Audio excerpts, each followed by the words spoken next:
To discover group of education. जैसा कि हमने आपको पहले ही बता दिया था कि हम लोग इस चैनल के माध्यम से क्लास 6 to 10 CBSE का मैथ स्पेशली पढ़ेंगे। इंट्रोडक्शन ऑफ ट्रिगोनोमेट्री पढ़ेंगे। ट्रिगोनोमेट्री जो है दो वर्ड से बना हुआ है। ट्रिगोनोमेट्री दो वर्ड से बना हुआ है, ट्रिगोन प्लस मेट्री। ट्रिगोन प्लस मेट्री। ट्रिगोन का मतलब जो होता है, ये ट्रिगोनोमेट्री जो ब्रांच ऑफ मैथमेटिक्स है, जिसके माध्यम से हम लोग, ट्रिगोन का मतलब होता है थ्री साइड्स। ट्रिगोन का मतलब होता है थ्री साइड्स, और मेट्री का मतलब होता है मेजरमेंट। इसका मतलब हुआ कि branch of mathematics in which study about measurement of three side. मतलब मैथ की वह शाखा जिसमें तीनों साइड का मेजरमेंट पढ़ेंगे, माप पढ़ेंगे। अब इसके पहले, और हम लोग थ्री साइड का मतलब होता है ट्रायंगल।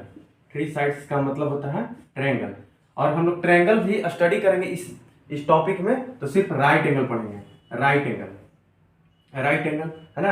राइट एंगल से जाने से पहले हम लोग समझते हैं एंगल। एंगल क्या होता है? तो जब दोनों रे एक कॉमन पॉइंट से निकले और दोनों रे में एक इंक्लिनेशन है, इंक्लिनेशन का नाम देते हैं थीटा। ठीक है, तो ये जो राइट एंगल जो है, इसमें एक एंगल मस्ट जो होना चाहिए, एक 90 डिग्री होना चाहिए, है ना। इसका नाम दे देते हैं ए, बी और सी। ठीक है, और राइट एंगल में एक राइट एंगल होता है, एक राइट ट्रायंगल में एक राइट एंगल होता है 90 डिग्री होता है, और दो एक्यूट एंगल होता है। दोनों एक्यूट एंगल का सम 90 डिग्री होता है, और ये 90 डिग्री टोटल हम लोग ऐड कर देंगे तो एंगल सम प्रॉपर्टी ट्रायंगल का जो होता है 180 डिग्री होता है। अब हम लोग देखते हैं, अगर किसी भी राइट एंगल ट्रायंगल में एक एक्यूट एंगल जिसका नाम ले लेते हैं थीटा, सपोज दैट, तो किसी भी राइट एंगल में ये जो होता है, सबसे जो लार्जेस्ट साइड होता है, सबसे बड़ी भुजा होता है, इसको बोलते हैं हाइपोटेनस। क्या होता है? हाइपोटेनस होता है। ठीक है, और ये जो होता है ये बेस होता है, और ये बेस होता है, और ये परपेंडिकुलर होता है। ठीक है, परपेंडिकुलर होता है। ठीक है, परपेंडिकुलर को हम लोग P से डिनोट करते हैं, बेस को हम लोग B से डिनोट करते हैं, और हाइपोटेनस को H से डिनोट करते हैं। ठीक है, अब देखिए, ये जब हम लोग ट्रिगोनोमेट्री पढ़ेंगे तो कभी कभी बच्चे कंफ्यूज कर जाते हैं कि हम इसको P ले, इसको परपेंडिकुलर ले कि बेस ले, तो ये फिक्स नहीं होता है। ठीक है, तो हम लोग ये फिक्स नहीं होता है, तो इसके पहले देखेंगे, जैसा कोई भी राइट एंगल ट्रायंगल लेते हैं, सपोज दैट। ठीक है, तो ये जो राइट एंगल के जो सामने वाली जो साइड होती है हमेशा हाइपोटेनस होती है। राइट एंगल के सामने वाला जो साइड होता है हमेशा हाइपोटेनस होता है, जिसको हम लोग H से डिनोट करते हैं। और एक, अगर ये दो रे है, और दोनों रे से मिलने से यहाँ पे एंगल फॉर्म हुआ, तो जो एक्यूट एंगल जो हुआ, जो थीटा हुआ, जो हम लोग एंगल लेते हैं, उसके सामने वाला साइड क्या होता है? परपेंडिकुलर होता है, और थीटा जिस पे होता है उसको बेस बोलते हैं। ठीक है, थीटा जिस पे होता है उसको बेस बोलते हैं। तो इस ट्रायंगल में, है ना, थीटा के सामने वाला परपेंडिकुलर हो गया, और जो 90 डिग्री के सामने वाला जो हो गया उसको हाइपोटेनस बोलेंगे। ये चेंज भी कर सकता है। जैसे मान लेते हैं सपोज दैट कि ये ट्रायंगल है। ठीक है, अब हम लोग थीटा को हम यहाँ पे ले लेते हैं। ठीक है, तो हम क्या बताएं, थीटा के जो सामने वाला साइड होगा वो परपेंडिकुलर हो गया। ठीक है, और ये तो 90 डिग्री फिक्स है, 90 डिग्री के सामने वाला क्या हो गया? हाइपोटेनस हो गया। और जिसपे थीटा जिसपे रखा हुआ है, थीटा जिसपे है, वो क्या बोलेंगे? इसको बेस बोलेंगे। क्या बोलेंगे? बेस बोलेंगे, है ना। तो ये आपको जो बेसिक जो टर्मिनोलॉजी है आपको पता होना चाहिए ट्रायंगल के बारे में, तभी हम लोग ट्रिगोनोमेट्री के बारे में पढ़ सकते हैं।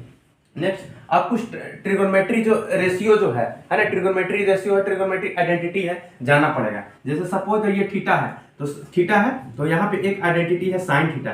ठीक है, साइन, इसको एज्यूम कर लीजिए। ये ऐसा नहीं है कि साइन थीटा ये फिक्स होता है कि साइन थीटा होता है, और साइन थीटा होता है परपेंडिकुलर अपॉन हाइपोटेनस होता है, यानी परपेंडिकुलर हाइट का रेशियो को हम लोग साइन थीटा बोलते हैं, है ना। अगर हम लोग cos थीटा लेते हैं, तो cos थीटा क्या होता है? बेस अपॉन हाइपोटेनस होता है। नेक्स्ट, अगर हम लोग देखते हैं tan थीटा जो होता है परपेंडिकुलर अपॉन बेस होता है। ठीक है, और देखिए, इसको साइन थीटा बोलते हैं, इसको अगर पूरा बोले तो कोसाइन थीटा होता है, इसको बोलते हैं कोसाइन थीटा होता है। ठीक है, इसको अगर पूरा बोलते हैं, इसको बोलते हैं टेंजेंट थीटा बोलते हैं। ठीक है, टेंजेंट थीटा, इसको फुल में बोलते हैं। इसको शॉर्ट में बोला गया साइन थीटा होता है P upon H, cos theta होता है B अपॉन H, और tan थीटा होता है P अपॉन B। अब देखिए, साइन का अगर हम साइन का हम लोग रेसिप्रोकल देखेंगे, तो साइन का जो रेसिप्रोकल होता है, इसका जो रेसिप्रोकल होता है आपको बोलते हैं cosec theta. Cosec theta, cosec theta इसका रेसिप्रोकल होता है h अपॉन p होता है। h means hypotenuse, p means perpendicular. Next देखते हैं कोस थीटा। कोस थीटा का जो होता है रेसिप्रोकल होता है, कोस थीटा का अगर हम रेसिप्रोकल देखेंगे तो सेक थीटा। सेक थीटा जो होता है h बाई बी होता है, h बाई बी होता है। h means hypotenuse, b means base. Next देखते हैं tan थीटा। tan थीटा जो होता है इसका रेसिप्रोकल होता है cot theta. cot theta, cot theta इसका जो होता है tan थीटा का वैल्यू होता है p अपॉन b, है ना, तो tan थीटा होगा b अपॉन p हो जाएगा। b मतलब बेस, p मतलब परपेंडिकुलर, ठीक है।